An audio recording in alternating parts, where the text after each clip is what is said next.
Dein Karpaltunnelsyndrom schränkt dich ein in deinem Alltag. Du hast Schmerzen im Unterarm, vielleicht sogar ein Taubheitsgefühl oder Schwäche in den Fingern, ein Kribbeln und so weiter. Good News, es gibt einiges, was du tun kannst, um der Situation zu helfen. Also bleib direkt dran und mach gleich mit. Diese Liebschambad-Spezialübung ist super einfach, aber hocheffektiv. Schau, das ist die Stelle, an der sich das Ganze abspielt. Hier hast du die Muskeln und die Sehnen laufen unter einem Bändchen hier zur Hand hin. Und wenn die Spannung zu groß ist, so ist unsere Erklärung dafür, dann schwellen die Sehnen auf, es ist weniger Platz und der Nerv, der mit durchläuft, wird immer mehr komprimiert. Und das macht Schmerzen, das macht Taubheit, das macht Kribbeln und all das wollen wir auflösen. Und ich habe die Ina wieder dabei. Ina führt die Übung durch und ich erkläre sie dir und du machst am besten direkt mit. Geh auf eine Matte, wie wir das gerade tun, oder geh vor einen tieferen Tisch, auf den du die Hand auflegen kannst. Ina, schau, leg die Hand so vor dich und dann dreh sie so weit nach außen, dass die Finger auf dein rechtes Knie zeigen. Und jetzt achtest du erstmal drauf, dass du bis vorne zur Handwurzel voll aufliegst und gehst langsam mit dem Gesäß zurück und damit mit der Schulter zurück. Und dann merkst du, darf nicht abheben, und dann merkst du genau hier, wo auch dieses Bändchen ist, wo die Sehnen unten drunter durchlaufen, genau da merkst du die Dehnung ganz intensiv. Und da dehnen wir es erstmal rein. Schön atmen und immer weiter reindehnen. Tief ein, tief aus. Und achte darauf, dass du genug axiale Kraft gibst. Das heißt, die Schulter drückt nach unten, sodass durch das Runterdrücken der Schulter die Handwurzel am Boden bleibt.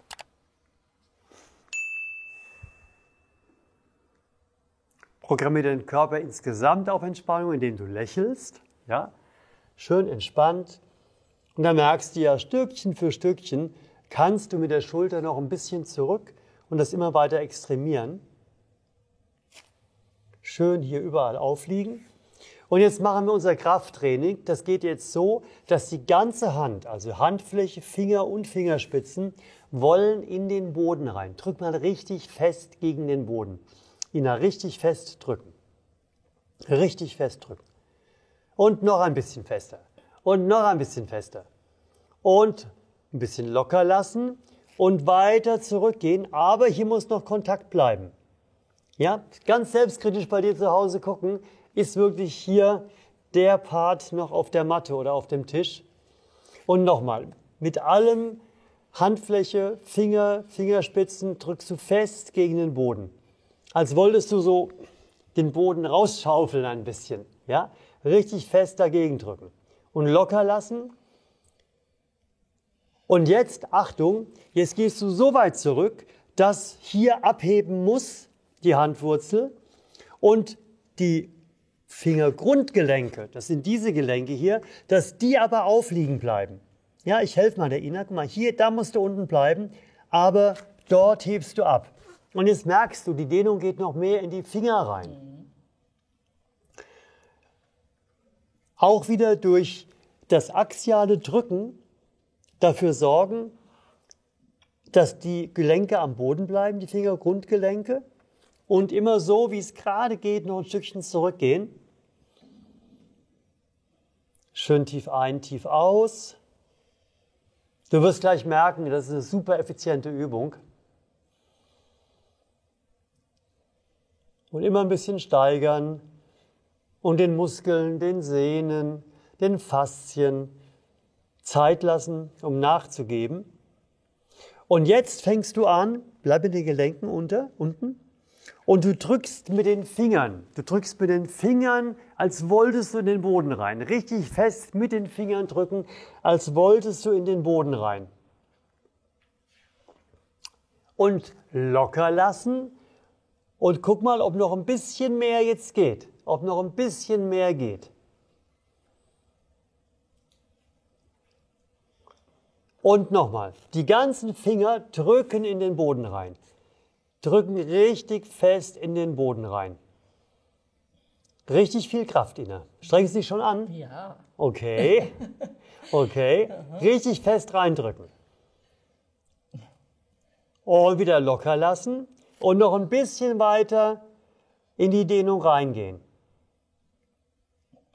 So, und jetzt gehst du noch weiter in die Dehnung und jetzt müssen die Fingergrundgelenke sich lösen und nur die Finger bleiben, also eigentlich nur die 3 mittleren, ja? Zeige, Mittel- und Ringfinger. Der kleine ist es nicht mehr so richtig in der Dehnung drin, je nachdem, wie lang er ist. Und der Daumen ist wahrscheinlich auch nicht mehr so richtig drin. Das ist aber nicht schlimm. Du bleibst auf diesen 3 mittleren Fingerspitzen und dehnst immer weiter rein, Finger gestreckt lassen. Ja, das Strecken kriegst du hin, indem du wieder axial drückst, gell? Und gleichzeitig aber zurückgehst. Und jetzt merkst du, das geht noch mehr in die Finger. Vor allen Dingen diese 3 natürlich, ja. Und jetzt ist das Krafttraining so, du drückst mit aller Kraft die Fingerspitzen. Ja, konzentriere dich auf die Fingerspitzen und die drückst du so fest wie möglich in den Boden rein. Richtig fest. Diese Finger ansteuern und reindrücken in den Boden. Noch fester, noch fester. Locker lassen und noch ein bisschen weiter rein in die Dehnung. Und nochmal, die Finger drücken rein, drücken ganz fest rein, ganz fest rein, ganz fest rein. Locker lassen, noch ein letztes Mal weiter in die Dehnung gehen und dann ganz langsam und vorsichtig rauskommen und ein bisschen normalisieren. Und du schreib doch mal einen Kommentar. Hast du Erfahrung, vielleicht hast du dich sogar operieren lassen, das Bändchen da schneiden lassen, was auch immer. Schreib mal, wie es dir geht, auch vor allen Dingen, wie es dir nach den Übungen geht. Und jetzt machen wir noch eine hochwirksame Sache mit der Faszien-Rollmassage, mit der Mini-Rolle oder einer vergleichbaren Rolle, die du hast. Vielleicht auch, wie heißt es so, vom Teig, mal eine Teigrolle. Vielleicht eine Teigrolle nehmen oder irgendwas, was rund ist und rollt. Ja, und ein Stück Holz der passenden Größe. Legst dir vor dich, kannst du auch auf dem Tisch machen. Und dann gehst du mit der Handfläche drauf, nimmst den Arm aber gleich schon runter auch, genau. Du kannst auch mit der anderen Hand helfen. Ja, vielleicht auf alle 4 gehen und nicht ganz so tief gehen, dass du mehr drücken kannst. Übrigens, wenn du ein Video mal gucken willst und machen willst, die Übung für Sehenscheidenentzündung, dann klickst du bitte hier. Ja, immer weiter nach vorne gehen, ganz fest drücken und wir machen es ein bisschen schneller jetzt, dass wir von der Zeit her hinkommen. Du kannst dann, wenn du es für dich machst, noch ein Stückchen langsamer machen, aber mit ganz viel Druck und kannst es dann auch ein paar Mal wiederholen. Und das sorgt noch dafür, dass all das, was hier an neuen Nährstoffen ran muss, die ganzen Abfallstoffe, die sich da angesammelt haben, weil diese Enge hier war, weil da der Transport auch behindert war, da wird ja alles abgedrückt, wenn es so eng ist, ja, das kommt wieder noch besser ins Fließen und das zusammen mit der Übung bringt noch bessere Ergebnisse, ja. Weiteres Video mit Übungen gegen Karpaltunnelsyndrom findest du hier. Und wenn du unseren Kanal noch nicht abonniert haben solltest, dann klick bitte hier, aktiviere auch die Glocke, weil du willst doch kein Video mit Ina und mir versäumen, oder? Ciao, bis zum nächsten Mal. Ciao.